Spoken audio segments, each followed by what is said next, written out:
Tasha Rasmussen, thank you for coming on Catching Jobs. Thank you for having me. You can touch it if you want to. Yeah.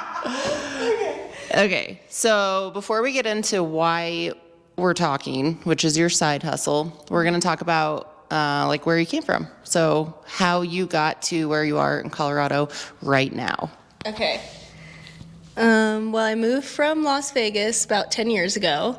I came out here to just play some college sports, and then I actually had some family friends who worked for Westminster Fire. And I did a couple ride-alongs, and that kind of got me like interested in the fire service. So after college, I just kind of started like the path. Like I went to EMT school, and then after that, I started working as an EMT with just like a local paramedics company. And then I started volunteering as a firefighter, realized that I liked that more than just being on the bus or street corner, like street corner parking or whatever. I don't know. And then you'll have to cut that part out. And then, so after volunteering, I got hired in an ER, like an emergency room. And I wasn't sure kind of at that point if I still wanted to go nursing or fire, but volunteering, ride-alongs, and then just kind of like the ever-changing atmosphere of being a firefighter is just like what got me into the testing process. And then just like everybody else, took me a couple of years to get hired, and then landed myself as your coworker. So we've been together now for a few years at the same station. So we work at like a huge station, so a lot of personalities. Yeah. So you used to work in a hospital, Yeah. right? Mm-hmm. So what made you, like, did you just decide you didn't want to be in a hospital setting, or you didn't want to be in a street corner, but... Yeah. So was it like the ride-alongs that really did it for you? Yeah, I would say, so like working as a nurse, I think I give them, all of the grace and appreciation in the world, but you can sit with patients for 8 hours or 12 hours or however long your shift is. I loved the hours. I worked 3 12s and I worked in the middle of the week, so I had the weekends off. But I just didn't love not being able to move around. Like, I like that all of our calls are different. We don't know what we're gonna get. They can be anywhere from like a hazmat call to a fire to a medical call to just like helping somebody, like raise like their flag or clean their floor or whatever it is that they need help with. So like I needed to like be outside and just see a bunch of different people and interact with a bunch of different people, and which I still did that with the private ambulance company, but it was just medical. It was pretty much just like you transported people from hospital to hospital, or you dealt with like a lot of hospice care, which is really tough to deal with as well. So I just liked the being tactical, being outside, and then just all of the different interactions you get with the fire service. I like the people, like my coworkers, but they are all right. We are pretty great. Yeah. Okay, so that leads us into, at what point did you decide you wanted more? So we work 48 hours, you have 96 hours off. At what point were you like, I want to work another job? Yeah.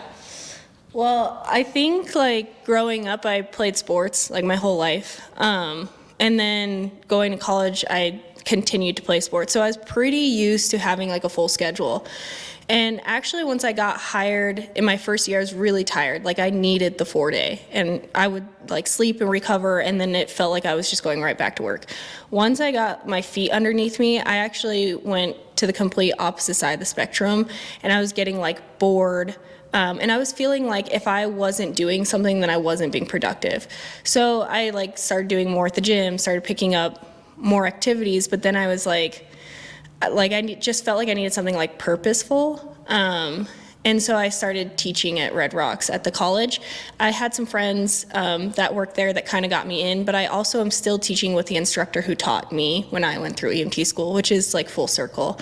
But it like allows me to have extra income I get to pick my schedule, and then on top of that, like a lot of the students that I meet, I wind up seeing again in the future, or they'll come do ride-alongs, or they'll actually end up working with us.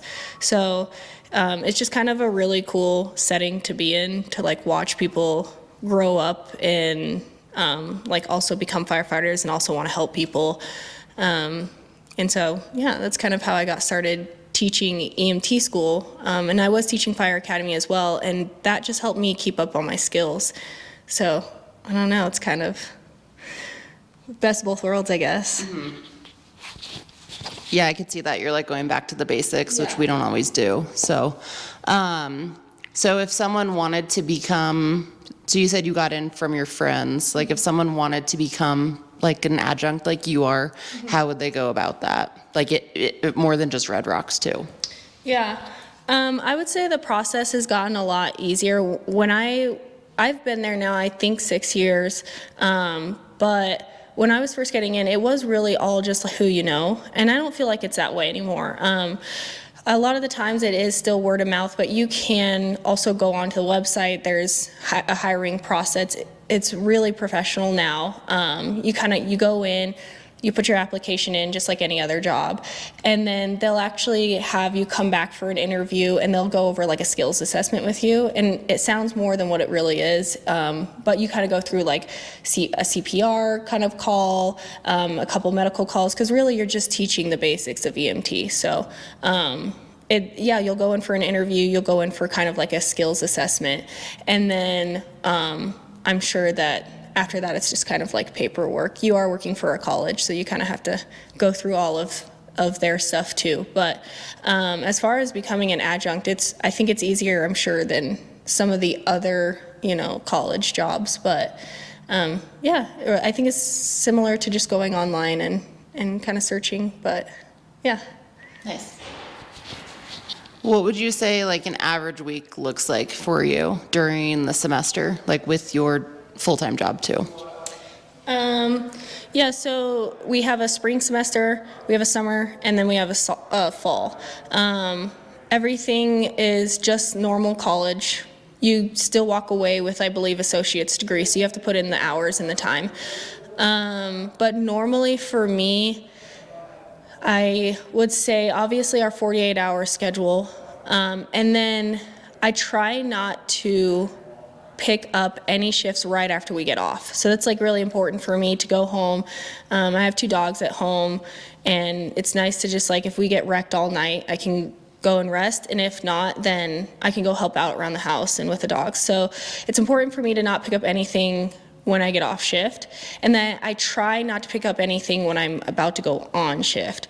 So really it's those 2 middle days of our 4-day that I really try to like capitalize on picking up shifts.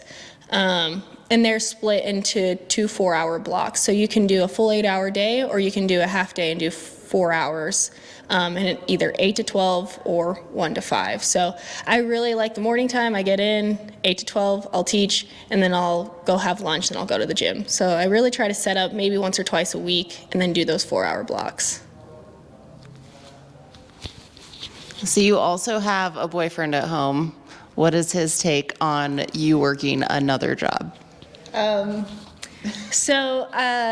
I teach for EMT at the college. I teach the Fire Academy at the college. I help out with the peer fitness training, and then I work a 4 to 8 hour shift, and then any potential overtime that comes out, I like to pick that up too.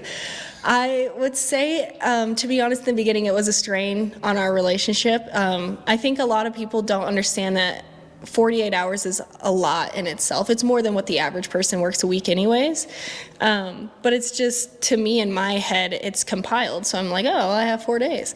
But what I didn't realize is like you miss out on helping out around the house. You miss out on helping out with the dogs or kids, or things come up. Like we just had Thanksgiving, and we were all at the firehouse. So I definitely had to realize and give him some grace too. Like I think really all he was trying to tell me is that he missed me, but I'm out here like, making that bread. So, I will say I'm stepping away from one of the jobs. It's just the commute was a lot. But I'm still going to teach and then just be more conscious of people's time. And if that week is booked, then I just don't teach that week and, maybe pick up here and there in the semester. But yeah, I definitely think it shocked him. Like, it just is not a normal lifestyle. So, yeah. Yeah, and technically we work like 56-hour work weeks. So most people are like 40 hours in and out, and then overtime or whatever is a couple hours here and there. But yeah, I think that's like a challenge too with our side jobs is when overtime comes out, because overtime you're making time and a half for often 24 full hours. So I think when like spouses understand like how much potential there is there, they're like, oh, actually that's a good idea. So what would you recommend teaching for someone if that's like, do you like it enough that you would recommend it to other people that are looking for teaching jobs? Yeah, I definitely recommend it. I think that for me, like, again, going back to like brushing up on my skills, like I do feel solid as an EMT. I do feel solid as a firefighter, but I am learning every single day, and I'm not always just learning at work at the fire department. Like, these students ask questions that I'm like, I have never encountered this before. I've never seen this, heard this. This has never been a scenario. And then it forces you to go back and either read up on it or find an article or like be humble enough to ask somebody else. And then it feels like it keeps me eager to like want to learn. And that's the biggest thing. Like, complacency is like, in our job, it's just dangerous. It doesn't matter if you're on the ambulance, if you're on the engine, or if you're on the truck. So I do recommend it if it's something that you're interested in. There are people who are very, very smart who don't instruct, and that's okay. And maybe that job's not for you. Or there's more tactile people, and maybe they need to go a different route and teach in a different setting. But as far as recommending it, I highly recommend it. It doesn't have to be a forever thing, but there are benefits. Obviously, pay. You get para, which is helpful with your retirement. So there's definitely like some benefits to it. And even with peer fitness training, like, fitness is probably my favorite thing in the world. And so just even getting to instruct on a teacher level and then getting to instruct in a gym, it merges. So like, you just become comfortable and confident talking in front of people, problem solving, and all the things, research, all that stuff. So yeah, it's more than just like, it can just be teaching, but I think it's more than that. So yeah. What would you say is like, because you probably teach like everyone, like even people that are completely off the street and they're like, oh, that sounds like a fun job, I want to do this. Do you ever have like moments where you're teaching someone and you're like, ooh, like not the right career for you? Yeah. So we get people, like you said, like 18 years old, fresh out of high school, potentially have never worked a job in their entire life, all the way up to people who are in their 50s, even 60 years old.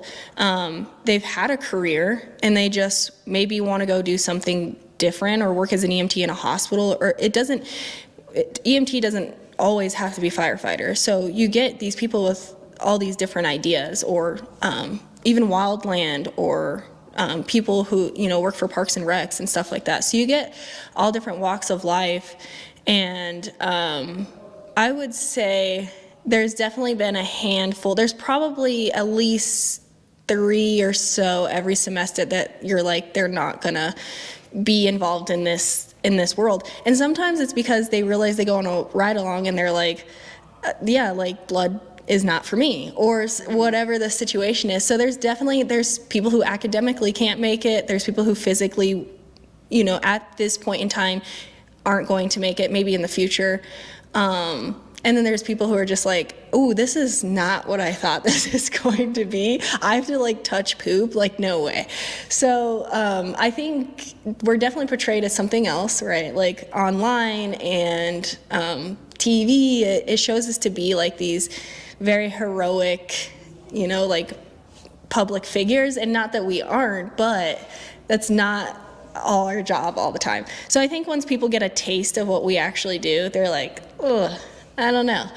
But yeah, there's definitely people who struggle. And then, so believe it or not, the summer semester is all med school students. So it's just an extra like class for them. So it's either a lot of volunteer or rural firefighters because their departments are capable of sending them to a really fast EMT course during the summer because it's sped up, or they're med students who need additional credits. So it's funny talking to those students too because they're like, no, I would never be a firefighter. And I'm like, fair enough. Yeah. Like I'm not here to convince you to be a firefighter. You know, I'm just here to teach you how to be an EMT. So, but they're really cool people to talk to because they're actually usually smarter than we are. So yeah. I'm like, yeah, you're right. Yeah. I don't know. It's funny you say like, I'm not touching poop because we just ran a call like a couple weeks ago and there's just like poop all over the house. Oh, yeah. So people don't realize like that's part of our job too. But I would say, yeah, like Station 11, we have a ton of riders. So it's like, we have kids, we have like people with other careers. Like we've had real estate agents, like people like that do ride along. So yeah. It's interesting. And then it's funny because you're like, oh, I taught this person, I know all about them. So yeah. What would you say that you would be if you weren't a firefighter? Like at this point in your life, like I know you thought that you would be a nurse. Mm-hmm. Like at this point, if you were like let go tomorrow, what would you do? Yeah. Which I think is realistic, right? Like there's career-ending injuries, there's other things that could, like illnesses that could take you out of the job. So I would love to go back to school. I think I would probably find myself in some like nutritional or health and wellness realm. So I'd probably still coach, which just still like feeds my like teaching and instructing itch. But yeah, I think I would still wind up coaching. And then I would probably be in like nutrition or health and wellness or something like that. I did think like I'd be potentially like in the veterinarian realm one day too. But I don't know. That's a tough question. That's a hard question. I would think that like naturally I would still result back to some type of like something in the medical field or health or something like that. Okay, I have a couple more questions for you unrelated to your side job.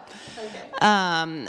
What is like the best firehouse prank? So either one you've been involved in, you've heard of, or witnessed. Yeah. I think the best firehouse prank is, so at Station 11, well, actually all of Adams County has Murphy beds. So if you don't know what they are, we have 3 beds per room. And because there's A, B, and C shift, and they fold down when you're using them. When you're not using them, they just fold back into the wall. I think the best one I've heard is like people hiding behind the bed and then like pulling down your bed. I would die, like right there, right then and there. I think that I would probably pass away. But I think I've seen that one, and then I've also seen somebody like put like heads or mannequins in places, and those have always like scared me because I think somebody's in there, and then I like hold my breath because I'm like, have they seen me? But yeah, I would have to say so far I got like 25 years left. There's so much, I don't know. Yeah, I think it's funny like how much we like thrive on scaring each other, because most of them are surrounded by that. Like I've definitely had mannequins in my bed. Like yeah. I've hidden in like at 14s we have like the bathroom is right by the laundry room. So I remember hiding in the laundry room while someone was not just going pee. I was waiting a really long time. But yeah, it's so funny how we do that. Yeah. My next question for you is, what would you say is your weirdest habit? Ooh, my weirdest habit? I would say I don't I don't think it's an OCD thing. Well, maybe it is. I don't know. Let us know. But I don't love things on my hands. So in that case, at work it's different. I don't want dirty hands at work, but I'm very aware of like when things touch me. So like when patients touch me, like I don't want you to touch me. So like that, I don't like dirty hands or like being touched, like my clothes or my gear or anything like that. And I understand that it happens sometimes, but I'm like, maybe don't touch me, you know? Like, just touch the glove hand, don't touch my arm. But I would say, like, that's something that really just, like, just gets me at work. But I don't know. I would bet other people have noticed things that I don't even know that I do. I can't think of anything, really. Yeah, I don't know. What would be some advice you would tell your younger self? I would say if I had to go back in time, I've had a like decent past. And I would say when I turned 18, I think I was definitely between 18 and like 22, which I think for most people is the same. I was definitely at my lowest low. Like, I was the typical, you know, like only paying $100 in rent, you know, like bacon minimum wage, just really, I remember going to like the dollar store to get groceries. So I would just like, I'm really proud of like how patient I've been and how dedicated to like whatever dream it is at the time that I'm really proud of myself for really accomplishing these things. But if I had to go back, like I would tell her it's all gonna like come together in the end. Like, sit tight, you're doing a really good job. Like, and I would praise her, like, I'm proud of you for, you know, like accomplishing all that you have. Because I think at that point in time, you're like, it's never gonna get better. I'm like, you're thinking the worst of the worst. Like, I'm gonna have to move, or I'm gonna never reach this dream, or I'm gonna have to do something I don't wanna do to get to the place that I really wanna be. And so, yeah, I think like as much as advice, that's tough, but I think I would more give her grace and just like praise her and be like, you're literally gonna live the dream like one day, and it's all just gonna be because of you. Like, you did it all, you worked hard, and no one can take that from you or anything like that. So I think like now that I'm into my 5th year as a career firefighter, and I feel somewhat stable, and I feel like I somewhat have my feet underneath me, like I'm looking at other things and doing other things and taking classes, like it finally also feels good to be a firefighter. Because those first couple of years, you're like, do I belong here? Like, am I strong enough? Am I smart enough, you know, to be here? And now I'm like, no, like you add to this table, like you belong here. So yeah, I think like if she could see what I see now, like, I don't know that it would change anything, but I would tell her, like, stay the path, like, stay the course. So, yeah. I actually like really love that, just like knowing your background and what you've overcome. So that's cool. Do you have any plans to work any other jobs? Katie, you're trying to make me, Lord. Yeah, I do. I've always said, like, I'll teach I don't have a deadline on teaching. I'll teach EMT for a while. I eventually do still want to coach. And if that means like softball, I'm completely open to it. If that means, like for some reason, like running takes off or whatever, or CrossFit really takes off or whatever, like I would still love to coach in some capacity. And I feel like getting in with the pure fitness stuff is really like making me excited for that. So yeah. Yeah, but I'm also down to always pick up overtime. Yeah. But yeah, I just like always want to, I think the biggest thing is I always want to like be better. Like I want to like soak up as much knowledge in everything that I possibly can. Like if somebody was like, yeah, go do this off the wall job, I'd be like, okay, like sure, I'll try it. Like you're always going to meet new people. You're always going to learn new things. So yeah, I can't see myself not like trying other things or like picking up another job. Do you think it's mostly like just the schedule that firefighters are, because I would say like 90% of the firefighters at our department have second jobs. Would you say it's like just the time and we get bored? Yeah. So, I mean, even like with your life, like we both have similar lives in the fact that our like spouses work from home. So I don't know if you've ever felt the need to just like not be in their workspace too. So for me, like that's a big deal where I'm like, sometimes it's nice to get out of the house between 10 and 3 because it just gives him his time to do his thing. But you also have kids. So like I know like that's your time to also get out and like do something while your kids are in school or whatever. So I feel there's a little bit of like just in the back of my head, like a little thing knowing that somebody else is working from home. But like I would say I just resort back to like my younger self and like always going to practice, always like doing extracurricular things at school. Like I've always been this way since I can remember. So it's definitely like a boredom thing. It's definitely like, I gotta get out. Like I gotta capitalize on the free time that I have. And one day I'm gonna burn out, but that day's not here yet. So, and I think we're so like, when you have a job or a life that allows passive income or extra income, I think it just plays on you a little bit too, because you're like, you want to do all the things. You want to have the nice things, or you want to go on the trips or whatever. I mean, like I've even volunteered. It's not always like a monetary thing, but in the back of your head, you're like, yeah, if we want to, we just got back from Steamboat, and like, if I know that one overtime shift is going to cover that, then it's so easy to do those things. And just get out of the house for a little bit, work with some different people. So, yeah. Well, thank you, Tasha, for joining me today.